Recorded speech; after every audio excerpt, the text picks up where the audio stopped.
Bonjour. Bonjour. Alors, après de longs mois de tensions entre la CEDEAO et les pays membres de l'Alliance des États du Sahel, c'est-à-dire le Niger, le Mali et le Burkina, ces trois pays actuellement dirigés par les militaires ont décidé de quitter la CEDEAO. Alors, comment est-ce que vous réagissez à cette décision importante? Pour moi, la décision elle est cohérente. Elle suit une ligne qui a été présentée et une ligne qui est suivie depuis le début de cette transition. Et pour moi, ce n'est pas une surprise. C'est peut-être le moment qui a surpris les gens. On ne s'attendait pas à ça là tout de suite. Selon la décision en elle-même, je dirais en état malien qu'elle était attendue et elle a même été peut-être un peu préparée et prévue par certaines personnes. Nous sommes membres fondateurs. Nous avons fondé cette organisation sur la base de principes. Si ces principes pour nous semblent être ignorés, nous nous devons de montrer notre désarroi. Si nous l'avons montré à maintes reprises à travers différentes communications que cela n'était pas respecté, il est tout à fait légitime de se retirer pour nos idéaux. Mais bon, nous déplorons quand même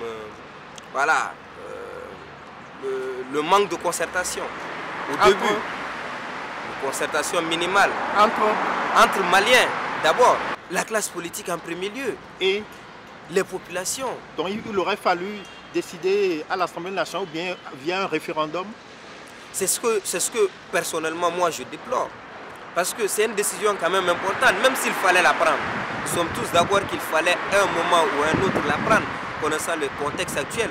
Mais pour moi, il aurait été judicieux d'abord de préparer les populations, d'expliquer les enjeux d'une telle décision. Parce qu'aujourd'hui, le problème qui se pose, c'est que les populations sont dans l'ignorance totale de ce qui peut réellement advenir. C'est encore flou.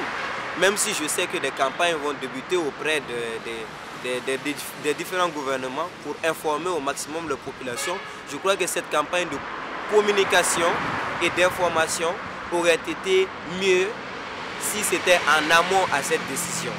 Et il fallait aussi la préparer avec ces populations. Mais bon, aujourd'hui nous nous retrouvons dans ce problème. C'est en partie dû à l'inaction de la CEDEAO et aux 2 poids 2 mesures qu'elle prônait. Nous avons demandé à maintes reprises la compréhension. Nous avons reconnu nos torts. Nous avons demandé de l'accompagnement. Chose qui n'a pas été faite. Et nous voyons de plus en plus de tactiques de déstabilisation contre le pays qui, lui, n'a rien demandé que le soutien. De la part de la CEDEAO? De la part de certains États de la CEDEAO et de la CEDEAO elle-même. Parce que les sanctions déjà infligées, pour nous, sont inhumaines et illégales. Notamment l'embargo. Et donc, tout ceci part d'une mauvaise gestion. Assumons le dire, la CEDEAO a mal géré cette crise, autant malienne que nigérienne que burkinabé. Maintenant, il y a des enjeux et des défis peut-être à soulever. L'enjeu serait peut-être économique, parce que nous étions dans une communauté économique avec ses avantages. Et les défis, ça serait peut-être de renforcer cette fois-ci la coopération bilatérale. Nous savons que la coopération bilatérale entre les États, parce que nous avons peut-être quitté la communauté des États, mais nous n'avons pas renoncé à nos relations avec ces États. Bonjour. Bonjour.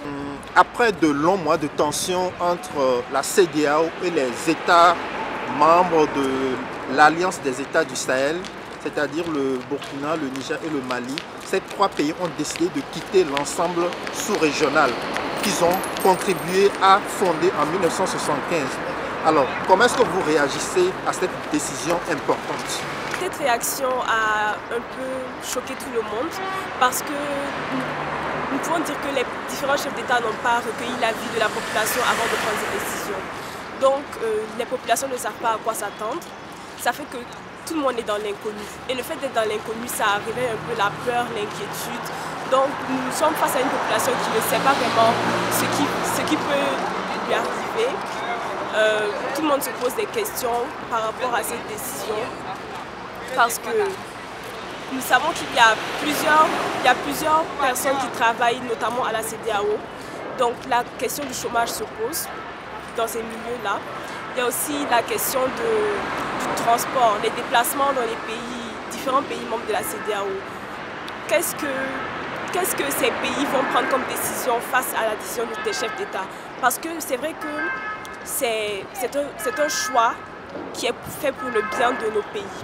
Mais est-ce que ce choix-là ne concerne que nos pays? Parce que les autres pays sont concernés, les autres pays de la CEDEAO avaient des accords avec nos pays. Ils avaient des accords, il y avait des échanges et je pense que ça va affecter aussi ces pays-là. Ce qui fait que les pays membres de la CEDEAO, les différents chefs d'État sont un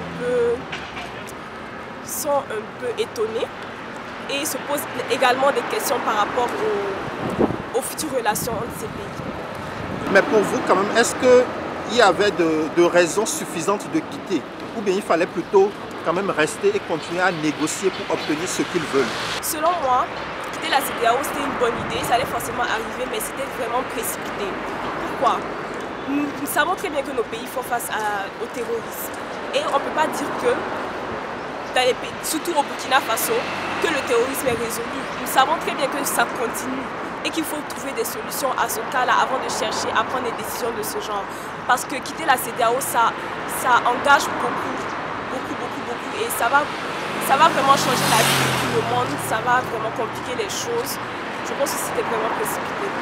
Vous craignez que de plus en plus la circulation entre États membres de l'AES et États de la CEDEAO soit plus difficile, c'est ça?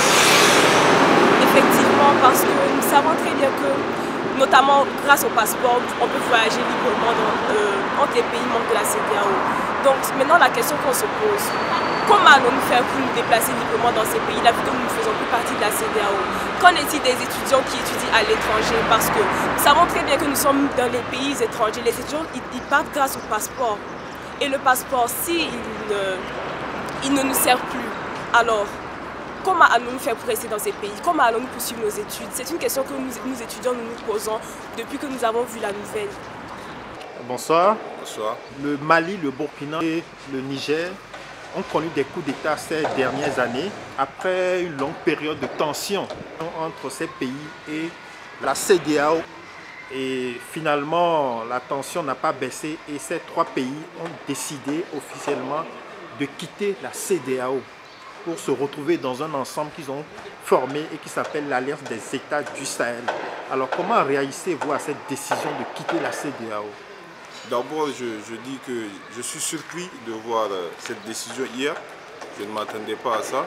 Mais en même temps, je peux comprendre la décision de quitter la CEDEAO parce que moi, je pense que le principal moteur qui fait en sorte que ces pays décident de quitter la CEDEAO, c'est d'abord les sanctions infligées au Niger dernièrement. C'est quand même des sanctions inhumaines, si on peut le dire comme ça. Et aussi, on constate que la CEDEAO, ils n'étaient pas ouverts à un dialogue. Depuis le Niger demandait à ce que ces sanctions soient levées, toujours rien. Donc on peut comprendre cette décision des trois pays de se retirer à la CEDEAO. Qu'est-ce que cela peut avoir comme conséquence aussi bien dans les États du Sahel que dans les États encore membres de la CEDEAO, à votre avis? Bon, moi je pense que comme conséquence, pour le Niger, vous voulez dire, pour les pays qui se sont retirés de la CEDEAO, bon, je pense qu'ils ne vont pas risquer grand-chose. Hein. Ils ne vont pas risquer grand-chose. Ils peuvent bien se débrouiller entre eux. Si on constate, par exemple, depuis qu'ils étaient à la CEDEAO, côté militairement, on a toujours subi des attaques. La CEDEAO n'a pas pu faire grand-chose. Donc maintenant, si par exemple sur le côté militaire ça ne va pas, pourquoi ne pas aller chercher ailleurs? Moi je pense que c'est des trucs principaux qu'il faut régler d'abord. Donc voilà, ils peuvent moi je vois plus des trucs favorables à leur cause. Hein. Alors, étant donné que ces pays sont enclavés, n'ont pas accès à la mer et qui sont obligés de commercer avec les autres pays de la CEDEAO qui eux sont côtiers, est-ce que ça ne va pas compliquer le commerce, leur situation économique? Si, effectivement, ça va impacter. Mais il faut savoir qu'il y a un prix à payer. Hein. Il faut savoir qu'il y a un prix à payer. Nous avons vu même dernièrement le Bénin, je crois, de Patrice Talon qui disait avoir tout coupé. Il est revenu sur ses décisions pour dire que voilà, ils ont remarqué que leur corps était impacté. Donc ça ne va pas impacter que nous. Donc moi je pense qu'il y a des prix à payer. Il faut payer ces prix-là et puis voilà. La CEDEAO est encore plus en colère contre ces 3 derniers pays et le Niger principalement parce que on se rappelle, juste avant le coup d'État effectué au Niger, la CEDEAO sortait d'une réunion par rapport à ces coups d'État en Afrique de l'Ouest. Qu'elle voulait prévenir. Qu'elle voulait prévenir d'arrêter les coups d'État en Afrique de l'Ouest. Donc on peut les comprendre sur ce point-là, mais effectivement, on a décidé de prendre les choses en main ensemble avec nos militaires. Okay. Merci.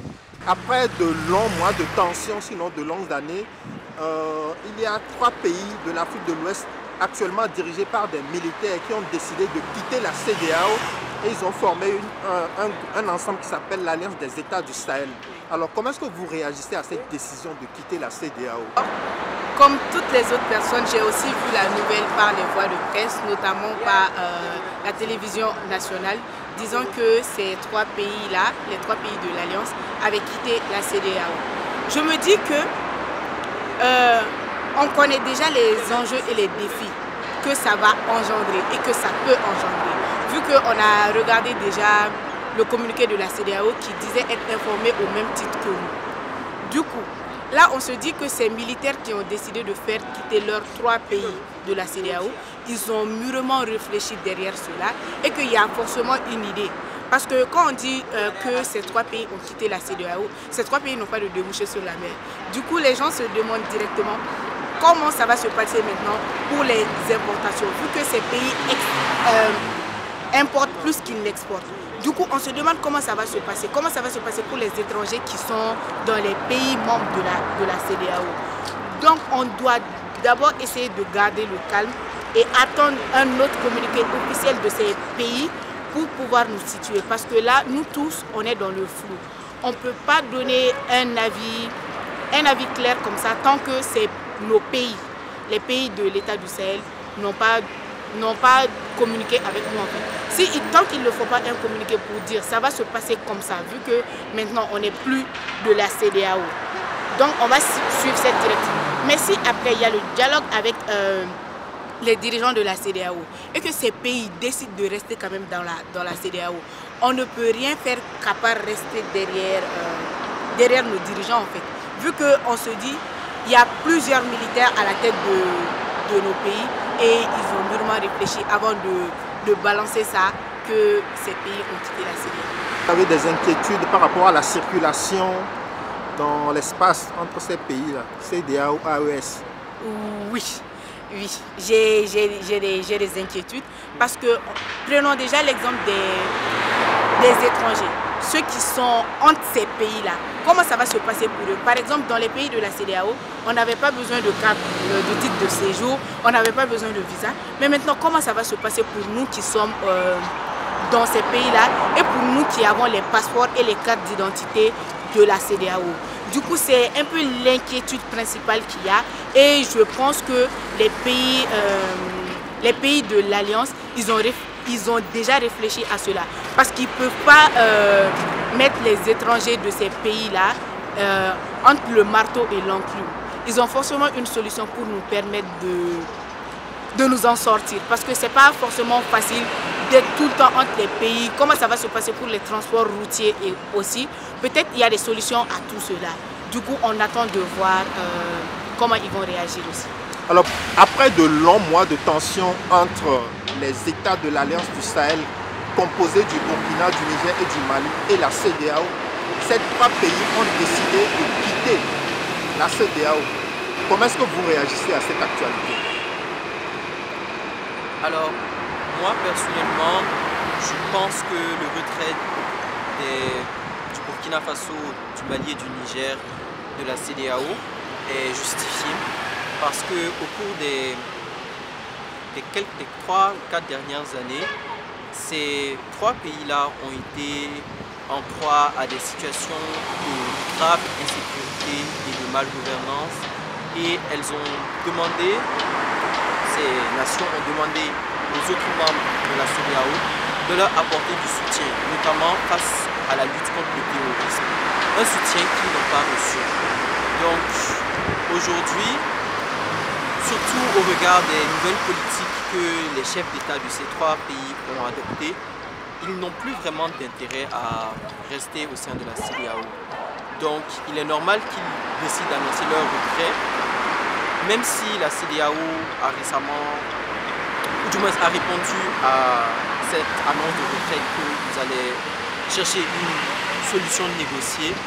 Je doute que ça n'arrive.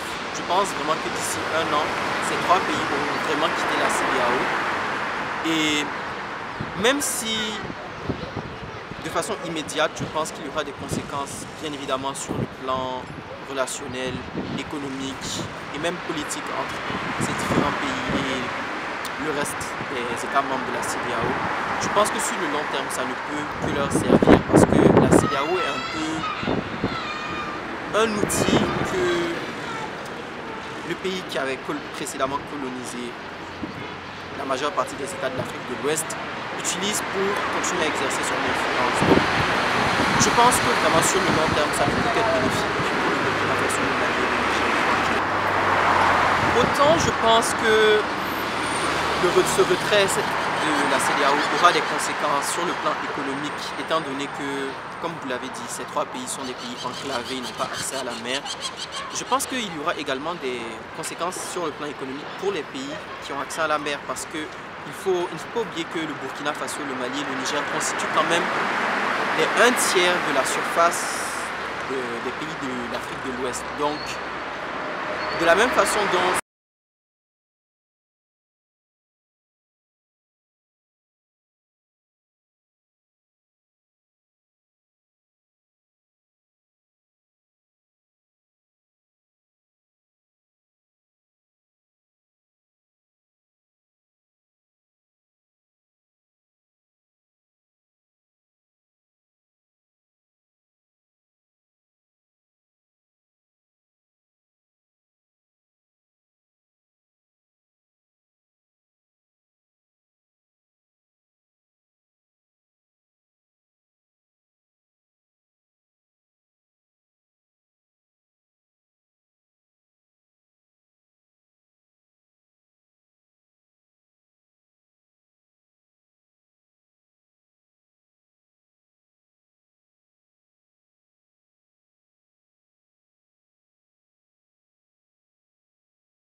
Je pense que cette organisation est en train d'aller vers une confédération. Et bientôt, on pense qu'après s'être sortis de la CEDEAO, ils vont tout à fait sortir de l'UEMOA, qui est l'organisation monétaire. Et donc, on pense que dans les prochains jours à venir, il y aura la création de la monnaie du Sahel. Et donc, selon les dires, cette monnaie même sera quand même équivalente à l'euro.